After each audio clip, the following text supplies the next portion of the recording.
Happy Wednesday morning, Seekers. Today I'm going to be reading Darkness in the Desert. It is the poem on page 15 of our packet, and I'll be reading 15, 16, and 17.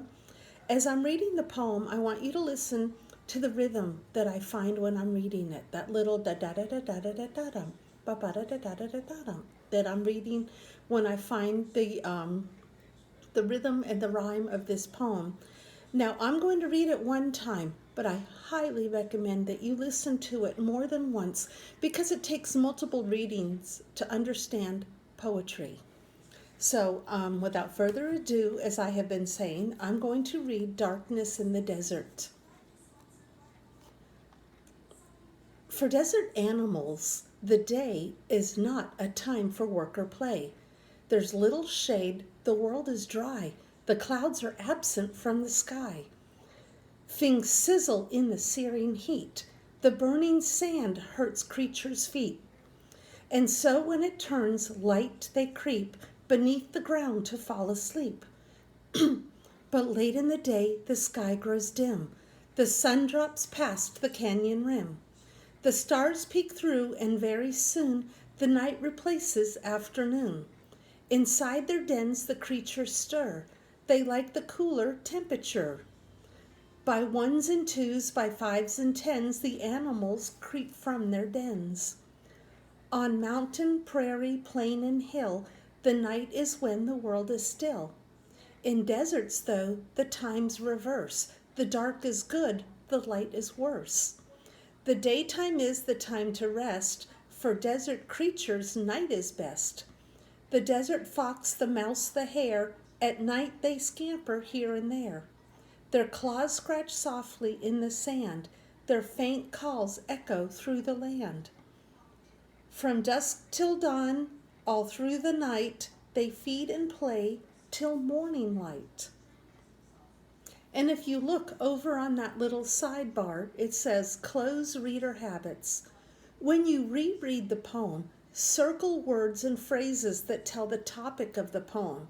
Then underline details that show the speaker's reflections on the topic.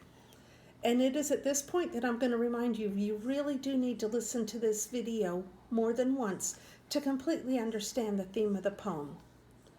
Now I'm going to read page 16. What details in the poem, Darkness in the Desert, develop the theme?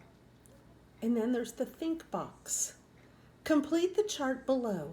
Identify the poem's topic, the details that develop the topic, and the speaker's reflections on the topic. Use this information to determine the theme of the poem. And then if you look at the little sidebar, there's a little young boy character. Look for evidence of what the speaker thinks about the day and night in the desert. And then in our topics, in that big box, excuse me, what is the topic of the poem? What are the details about the topic? What are the speaker's reflections on the topic? And what is the theme of the poem? And definitely refer to yesterday's packet where we did something very similar with that comic strip. And finally at the bottom, talk. Share your chart. Did you and your partner identify the same theme?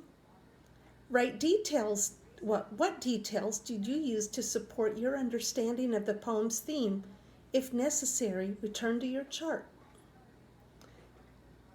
And then it says, write a short response. What is the theme of the poem, Darkness in the Desert?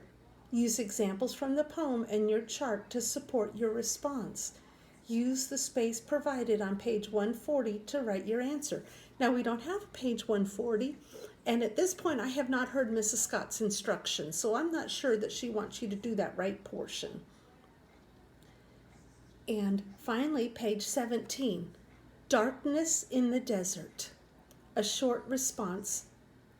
Number 3. What is the theme of the poem, Darkness in the Desert? Use examples from the poem and your chart to support your response. Start your response by stating the theme in one sentence.